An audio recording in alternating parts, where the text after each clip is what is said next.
That morning, Charlotte Vane stepped out of her white Porsche, looked at the rust-covered Ford pickup parked beside her, and laughed. Not politely a real laugh, unguarded, the kind that escapes a person who has never had to consider that old things can carry more than they look. The truck was old enough to belong in an agriculture museum. The man standing next to it wore a faded gray shirt, hands rough with work, and he did not look back at her. His name was Logan Hurst. 3 hours later, Charlotte stood on the roof of that same Porsche in the middle of a flooded road, water rising past her chest, and that museum truck was the only thing moving toward her. Don't look away. What Logan kept hidden beneath all that rust and dust weighed more than any truck ever could. Logan Hurst had been waking up at 5:30 every morning for 4 years, not because he set an alarm, but because his body had recalibrated itself to the shape of his life. He would put the coffee on, listen to it brew, check the weather on his phone, and then stand at the kitchen window for exactly as long as it took to finish the first cup. His house was a 3-bedroom rancher on the edge of Millbrook, Tennessee, the kind of house that would not photograph well but felt solid the moment you stepped inside, where the floors were even and the doors all closed flush. He had painted it himself the second summer after he moved back, choosing a dark green that his daughter Nora had picked out of a catalog, pointing at it with a seriousness that made him understand she was not being arbitrary. The truck was parked in the gravel driveway every night, backed in, the way a man parks when he might need to leave fast. It was a 1994 Ford F-250, the color of dried mud under the wheel wells and the color of old rust along the tailgate seam, with a crack in the passenger side mirror that Logan had wrapped in electrical tape 2 winters ago. It ran. That was what he said when people mentioned it. It runs. He picked Nora up from Millbrook Elementary every afternoon at 2:50, unless a job ran long, in which case he called ahead and Mrs. Patterson held her in the office with a puzzle. That Tuesday, Nora came running out through the double doors with a spelling test in her hand, an A circled at the top in red pen, and she stuffed it into his shirt pocket without breaking stride, swinging up into the cab in one motion. She buckled herself in, pulled Biscuit, a worn stuffed bear with one button eye, out of her backpack, and said that Biscuit wanted tacos. Logan asked if Biscuit had any money. Nora said Biscuit was saving up. He drove 2 blocks out of the way and got her tacos from the truck at the corner of Elm and 2nd, and they ate in the cab with the windows down, while the afternoon light came in gold and flat across the dashboard. On the way home, he stopped at Edna Marsh's house because her porch light had been out for a week, and she'd called twice, not complaining, just mentioning. He changed the fixture in 11 minutes. She pressed a box of lemon cookies into his hands and told him he was a good man. He told her she said that to everyone. She told him she only said it when it was true. There was a drawer in the center console of the F-250 that he never opened while Nora was in the car. It held a few folded receipts, a spare fuse, and a laminated badge that had been snapped in 2 pieces and never thrown away. The logo on it read, Meridian Power Systems, in the clean sans serif type of a corporation that had once believed its own press releases. Logan had worked there for 9 years. He had designed load distribution frameworks for regional power grids covering 7 southeastern states, not managed them, not supervised the team that maintained them, but designed the underlying architecture that made them function at scale. He had been the kind of engineer other engineers called when the math was not adding up and the deadline was not moving. He did not talk about that in Millbrook. He had not talked about it anywhere in a long time. That evening, he drove out to Franklin's Market on Pratt Street to fix a breaker panel the old man had been nursing since spring. Franklin told him there was talk of a developer from Nashville coming in to look at the district. Said he'd heard they wanted to buy out the whole block. Logan tightened the last connector, replaced the cover plate, and said he hoped Franklin got a fair price. Franklin said he wasn't interested in any price. The rain started on the drive home, light and directionless, the kind that doesn't commit. The radio weather segment said a tropical depression was organizing over the Gulf and would make landfall somewhere along the Alabama coast by the weekend. Logan looked at the sky through the windshield. Nora was asleep in the back seat with Biscuit pressed against her cheek. He turned the heat on low and drove the rest of the way in quiet. Charlotte Vane had not planned to stay in Millbrook longer than 48 hours. She had a full week scheduled in Nashville, 3 board calls, a financing review, a dinner with a capital partner she had been courting for the better part of a year. But the Millbrook Commercial Revitalization Project, as she and Isaac had taken to calling it in their internal documents, was the most promising land acquisition opportunity her company, Vane and Associates, had identified in 4 years. The concept was straightforward. A tired commercial corridor in a small Tennessee market, undervalued by the metrics that most developers watched, but sitting directly on the path of a state infrastructure corridor that would, within 5 years, triple the commuter traffic through the county. She had been right about 3 deals like this before. She trusted the pattern. Isaac Fleming, her operations director, drove them in from Nashville on Wednesday morning, while Charlotte finished a call in the back seat, her laptop open beside her, and a half-eaten protein bar forgotten on the armrest. She was 34 years old, and she ran a company with 41 employees and a 9-figure portfolio, and she wore both of those facts with the particular ease of someone who has never seriously questioned whether she deserved them. The parking lot at Millbrook Fresh was where she first saw the truck, and the man beside it, and where she made the sound she would later spend more time thinking about than she expected. Her laugh was not a verdict. It was not deliberate. It was simply the reflex of a person who has organized the world into categories, and who had, without examination, placed rust and age and visible wear into the category of failure. Isaac said something low beside her, something about the truck looking like it belonged in an agriculture museum, and she did not correct him, which she would also think about later. The man loading groceries heard all of it. He closed the tailgate, got in, and drove away without a word. In the back seat, a small girl with dark braids looked out the rear window for a moment, then looked away. Charlotte watched the truck until it turned onto the main road, then walked toward the entrance of the market with her phone already back in her hand.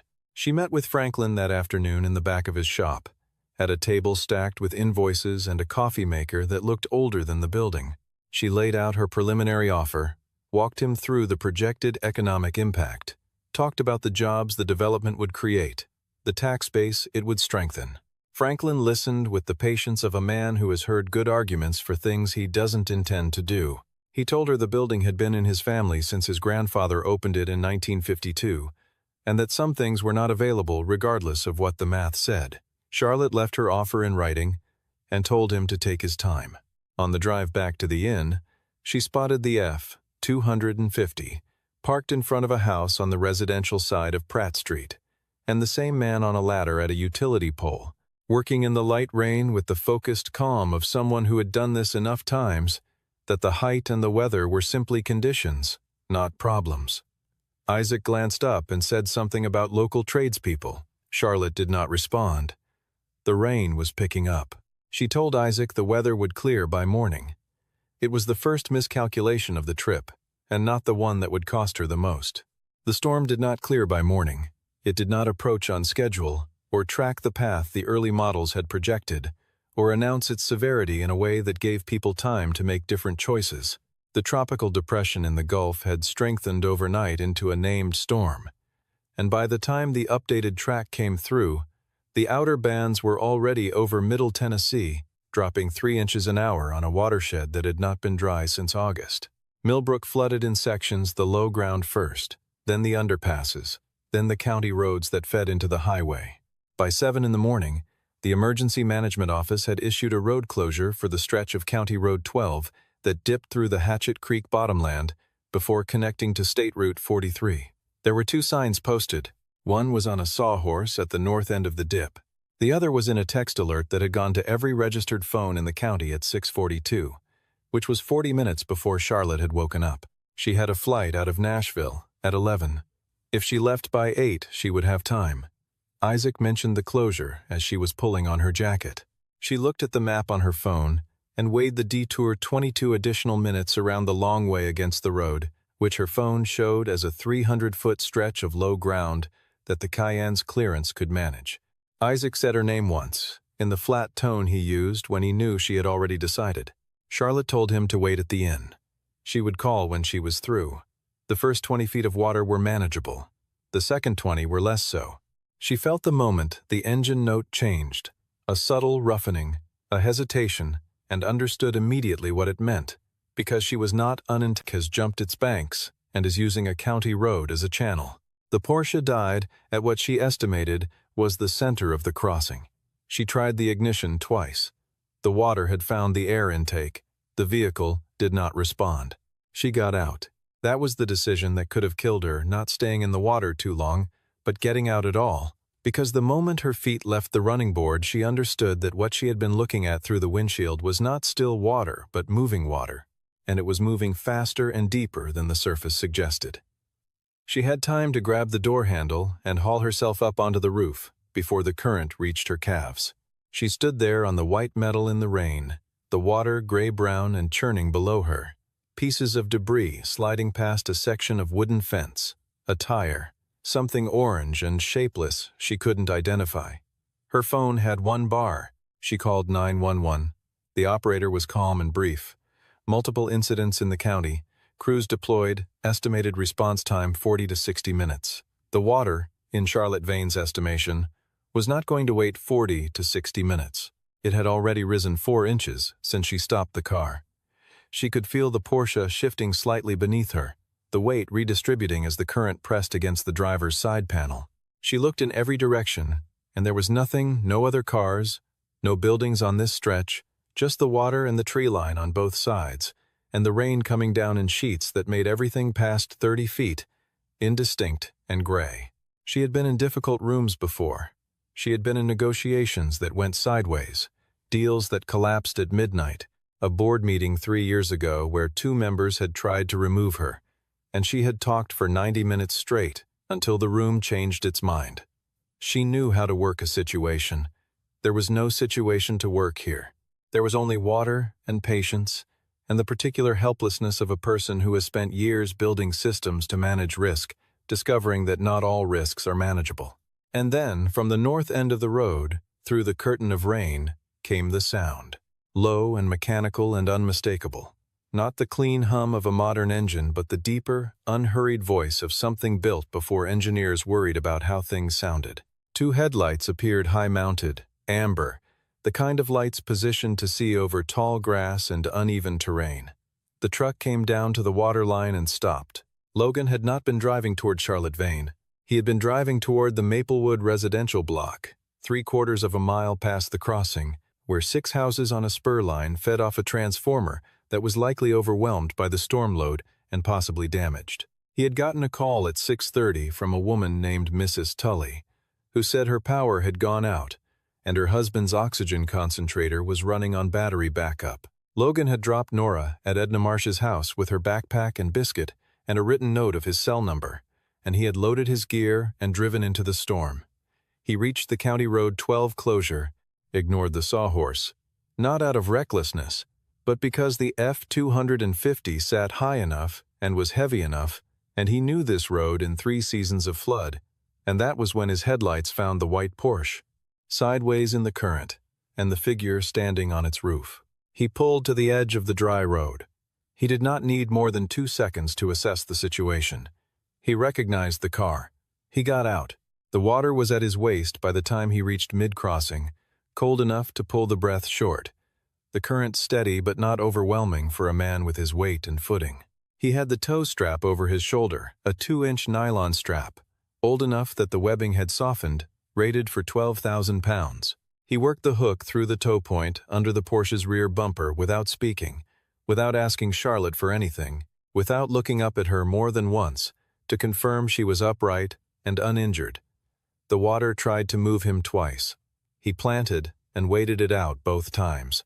Charlotte Vane, crouching on the roof of her disabled car in the rain, watching this man work in the water below her, had the unmooring experience of having nothing useful to contribute to her own rescue. She recognized him. The gray shirt was different, but the stillness was the same quality of self-possession she had dismissed in a parking lot 24 hours ago, as the posture of a man with nowhere better to be. Logan waded back to the truck, got in, checked his mirrors, and eased the F-250 forward. The tow strap went taut. The rear tires bit.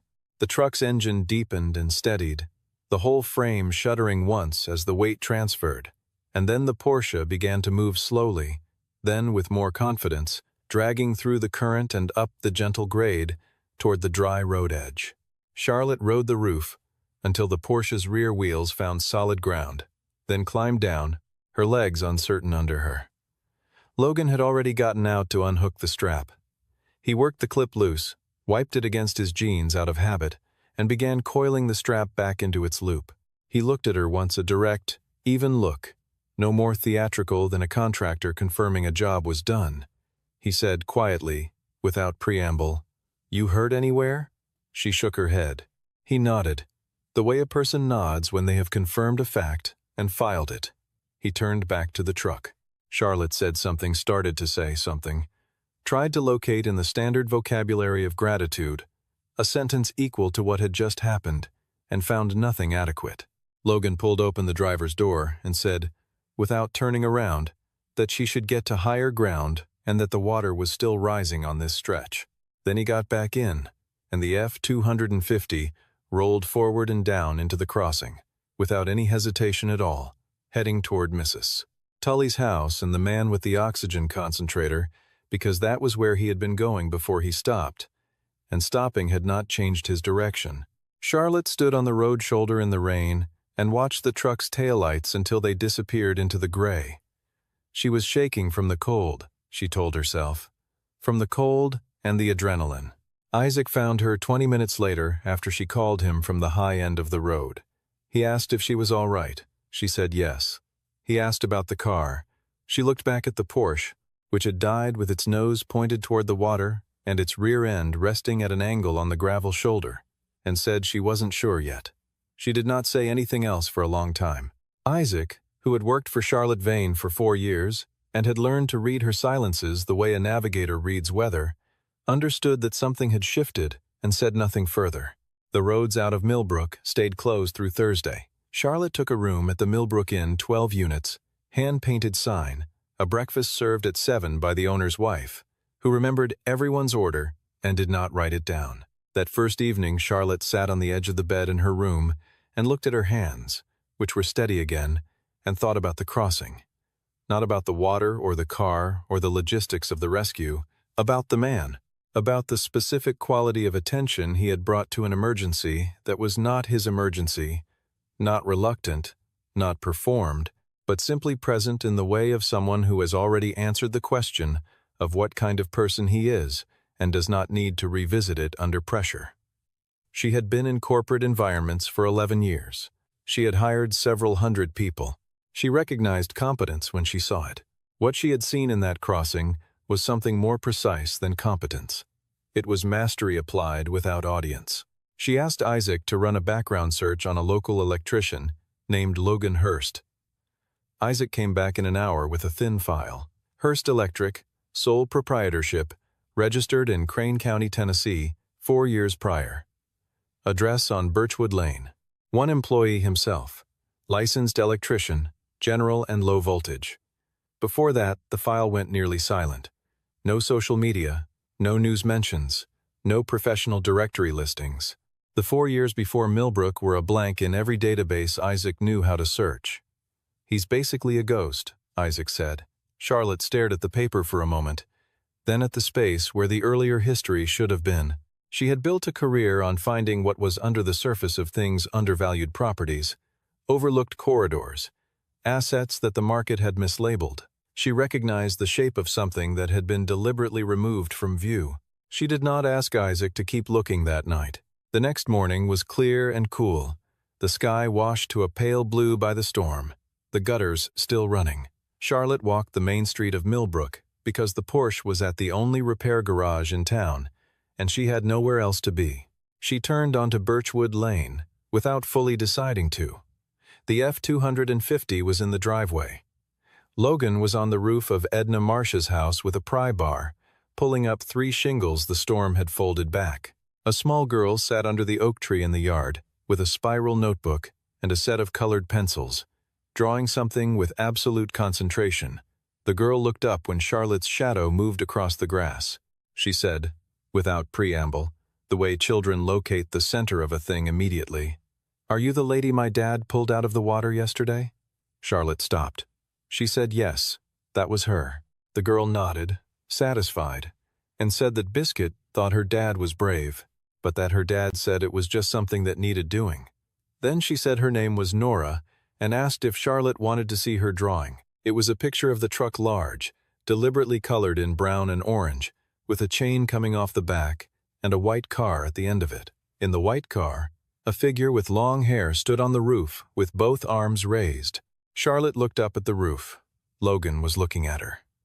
Not with hostility, not with the warmth of recognition, just with the flat steadiness of a man who is not surprised by much. He turned back to the shingle in his hand and continued working. Charlotte stood there in Edna Marsh's yard for a moment, longer than she had intended, holding Nora's drawing, uncertain for the first time, in a long time of what she was actually waiting for. The answers came from Franklin, the way most things in Millbrook did. Charlotte stopped into the market the following afternoon for coffee and found the old man behind the counter in no particular hurry. He watched her look out the window toward the street, and he said, not unkindly, that she was curious about Logan. She said she was. Franklin poured a second cup without being asked, pushed it across the counter, and told her what he knew, not because he was gossiping, but because he was the kind of man who believed that some truths deserve to travel farther than they have. Logan Hurst had spent 9 years at Meridian Power Systems as a senior systems engineer, not a manager. An engineer in the specific, foundational sense, the person who designed the architecture of things, who made the decisions that nobody upstream saw until something went wrong. He had been one of the best in the southeastern grid sector, which was a small enough world that the people at the top knew each other. He had been, by Franklin's account, and Franklin had gotten this from Logan's late father-in-law, who had told the story exactly once, quietly, at a dinner table, a man the company had been planning to make a regional director before everything changed. His wife's name had been Sarah. She had been 31 years old and 14 months into motherhood when she drove into a flooded underpass on a secondary road in a county 3 hours from Millbrook on a night when the warning signal at the intersection was not functioning. Logan had known the signal type. He had worked on the maintenance specifications for that infrastructure class 2 years earlier, and had flagged in an internal document that the battery backup threshold for flood event override was insufficient for multi-day precipitation events. The document had been reviewed, assigned a priority code, and left. Sarah's car went into the underpass at 11:47 at night in a Category 2 rainfall event. She did not come out. Nora had been asleep in her car seat. A passing driver had gotten her out before the car went fully under. Logan had been at home, awake, because Sarah had said she would be back by 10. He filed a technical analysis the following month. Not a lawsuit, not a press release, a 30-page engineering document that traced the signal failure through the maintenance record, the original specification deviation, and the specific meeting in which the fix had been deprioritized. He submitted it through legal channels, naming Meridian's infrastructure division as the responsible party. Meridian had lawyers who were very good at their jobs. They offered a settlement with a non-disclosure clause. Logan refused. They offered a larger settlement with the same clause. He refused again. 2 months later, his project assignments were quietly reduced. 6 months later, his role was eliminated in a restructuring. He filed for arbitration, won a modest finding, and walked out of the building on a Wednesday afternoon, carrying a box that held 9 years of work and a laminated badge he snapped in 2 pieces in the parking lot. He moved to Millbrook because Sarah's parents had lived there, because Nora would grow up near her mother's people, and because the town was small enough that a man could start over without anyone expecting more of him than what he chose to give. Franklin finished his coffee. Charlotte had not touched hers since he started talking. He said, "He doesn't talk about any of this.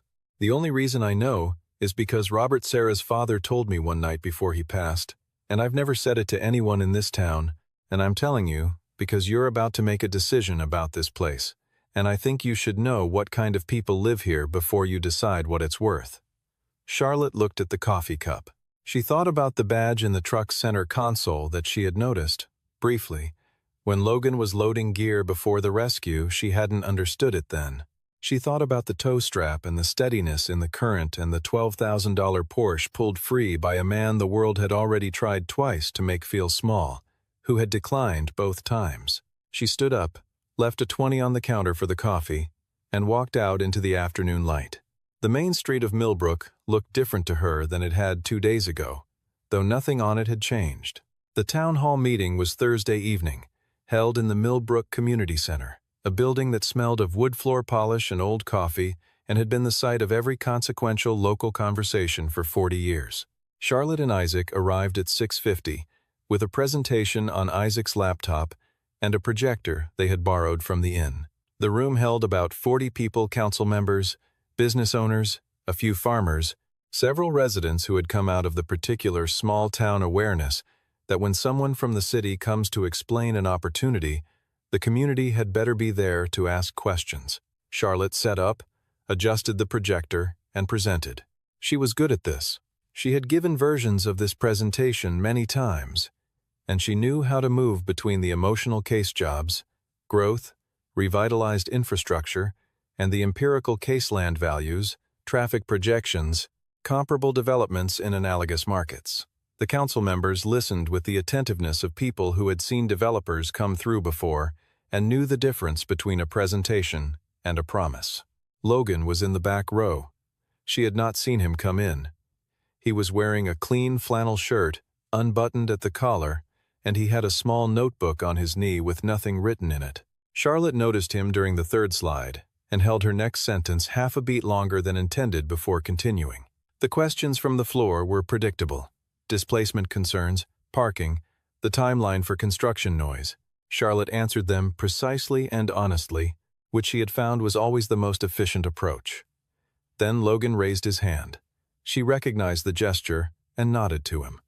He stood up, unhurried, and spoke in a voice pitched for the back of the room. Your development plan assumes the existing electrical infrastructure in this district can support a commercial load of that scale. It can't. The Millbrook North substation has been operating above its design capacity for seasonal peaks since 2019. The transformer bank has not been upgraded. If you build to the footprint in your current drawings and bring that facility to full commercial occupancy, you will trigger rolling outages in a 2-kilometer radius every summer during peak demand. That means this building, the medical clinic on Pratt Street, and approximately 240 residential units. The room was very quiet. Isaac looked at Charlotte. Charlotte looked at Logan. She said, "Do you have documentation?"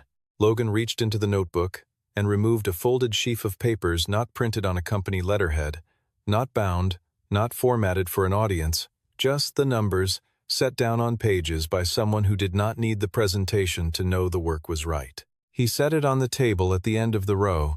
Charlotte picked it up. It took her 3 minutes to read through the key sections. The data was correct.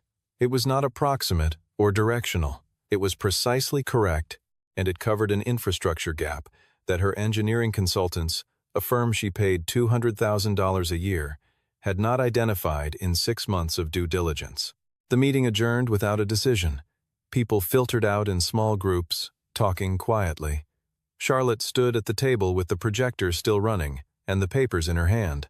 Logan helped Nora into her jacket near the door, zipped it to the top, said something to her that made her smile, and walked out into the night without looking back. Charlotte watched the door close behind him and understood, with the clarity that sometimes arrives only after enough friction, that the man had not brought those numbers to the meeting to embarrass her or to block her project. He had brought them because he had seen the drawings, recognized the gap, calculated the consequence, and arrived at the only logical response to information that could harm people, which was to make the information known. He had not sent an anonymous tip. He had not called the county. He had stood up in a public room with his name attached to what he knew and said it plainly. She had once done something similar, in a different way, in a different room. She knew what it cost. The night before she left Millbrook, Charlotte sat at the small desk in her room at the inn and revised the development plan from first principles. Not the presentation, the plan itself. She called Isaac at 9:30 and told him she needed the engineering file. He said, "We're scrapping it?" She said no, they were fixing it. She stayed up until 2 in the morning. The version she had when she finally closed the laptop was different in 3 significant ways from the version she had brought into that community center. It included a full replacement and upgrade of the Millbrook North substation as a precondition of the development timeline. It restructured the phasing so that the existing small businesses on the main street would operate under guaranteed lease protections for a minimum of 10 years, and it removed 2 of the larger commercial footprints from the northern section to reduce the infrastructure demand to a level the upgraded grid could support. It was a less profitable plan by roughly 12% over the first 7 years. It was also a plan that would actually work. She was up at 6:30. She had Logan's address from Isaac's file. She drove the Porsche, which the garage had gotten running again, replacing the air intake and drying the electronics out to Birchwood Lane, and parked at the curb. The lights were on. She knocked. Logan opened the door in the particular way of a person who has lived alone with a child long enough that any knock before 7 carries a weight of possible emergency alert but not alarmed. He looked at her. He was holding a coffee mug. Nora was not visible, which meant she was still asleep. Charlotte said, "I saw you at the parking lot. I laughed at your truck, and you saw me, and I want to say that directly rather than pretend it didn't happen." Logan held the mug and did not speak. She continued, "It wasn't a decision, it was a reflex. That doesn't make it better. I'm not telling you because I think it changes anything I'm telling you, because you deserve to hear it said plainly, without me hiding behind the fact that you've since done something that makes it awkward for me to acknowledge it." Logan was quiet for a moment. Then he turned back to the kitchen, opened the cabinet, and took down another mug. He set it on the counter next to his and filled it from the pot. He set it on the table. He sat down. He did not say "you're forgiven," because it was not that kind of moment, and he was not that kind of man. He did not say "it's fine," because it was not a thing that needed to be declared fine. He simply made the next available gesture, which was coffee at a kitchen table on a gray morning, and waited to see if she would sit down. Charlotte sat down. They drank coffee. She told him about the revisions. He listened without commenting until she had finished, then asked 2 questions, both technical, both about the substation upgrade specifications, and she answered them as best she could, which was not as well as he could have. He said, "You'll want someone who knows the local grid to review the infrastructure section before you resubmit. The county specs are different from state standard on the secondary distribution side." She asked if he knew someone. He looked at his mug. She understood before he answered. Then Nora appeared in the hallway in pajamas with a bear under one arm, saw Charlotte at the table, and said without any particular surprise that if Charlotte was staying for breakfast, her dad made good eggs. Logan looked at Charlotte with an expression that contained no pressure in either direction, neither the hope that she would stay nor the preference that she leave.